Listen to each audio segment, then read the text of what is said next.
Merriam-Webster defines a home as a familiar or usual setting, a congenial environment.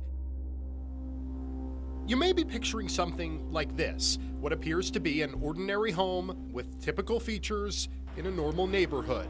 But it's hard for anywhere to feel like home after you've felt trapped inside. He had a heater and tarp down, and that's when everything started. What was your reaction when you first saw that? That he had it planned out, that he's done this before.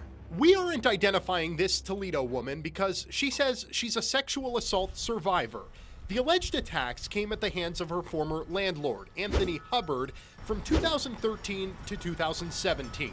The woman says in exchange for a good deal on rent and utilities at her previous home on Macomber in central Toledo, Hubbard sent her sexually explicit text messages and even demanded sexual favors when she was late on rent or needed a repair.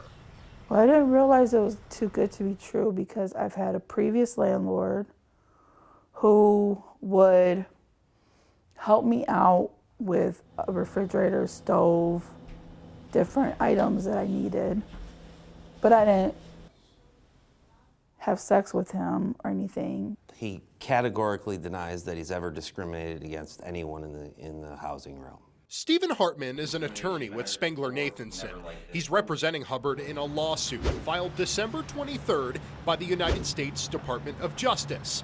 U.S. Attorney Justin Herdman. A pattern of conduct that started in 2007 continued for over a decade, where Mr. Hubbard and others are alleged to have engaged in harassment, but also seeking to trade sexual favors for things like discounts on rent or waiving of maintenance fees. This isn't isolated.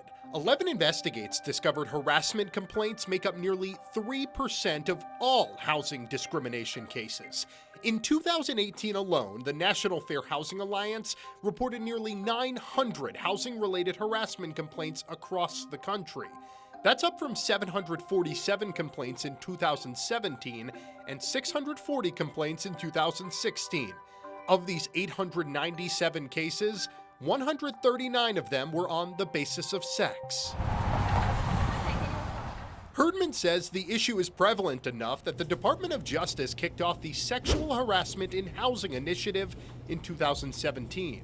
We're focused on very vulnerable victims in these cases, and they deserve dignity and respect, and we're trying to seek that out for them and ensure that they have an opportunity to have stable housing just like anyone else, and that they would not be subjected to harassment, sexual assault, or any other kind of coercion in the course of pursuing their housing. It's not one in a million. Marie Flannery runs Toledo's Fair Housing Center, a nonprofit agency aiming to end housing discrimination in our region.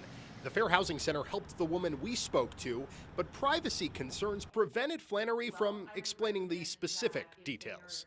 The case serves as a cautionary tale to anybody that interacts with tenants that this type of behavior, that sexual harassment, is a violation of the Fair Housing Act and will not be tolerated. In this woman's case, she tells 11 Investigates she felt trapped. She's a low-income individual with kids to feed, so simply leaving was never a consideration. I didn't think about walking out because I know a lease is not just a piece of paper. Flannery says that's a common concern, especially because most solutions to these types of problems are not instantaneous. What we tell people when they're faced with any kind of harassment is to keep a journal, to keep, contemporaneous notes of what's going on. Tonight, attorneys tell us this lawsuit is still in the discovery stage, meaning we are many months away from a conclusion. It's an excruciating wait for this woman, who says the outcome of a federal lawsuit is only a piece in the puzzle. No matter what he's done, no matter what they do, the biggest relief is knowing I'm not alone. We want to stress that this is a civil matter, not criminal, because of what's alleged under the Fair Housing Act. Since the Sexual Harassment in Housing Initiative kicked off in 2017, the DOJ has filed 12 lawsuits against landlords across the country. We asked the U.S. Attorney why it was such a seemingly low number, but he argues it's actually high. considering the difficulty of finding victims and putting together these cases. Reporting tonight, Tyler Paley, WTOL 11.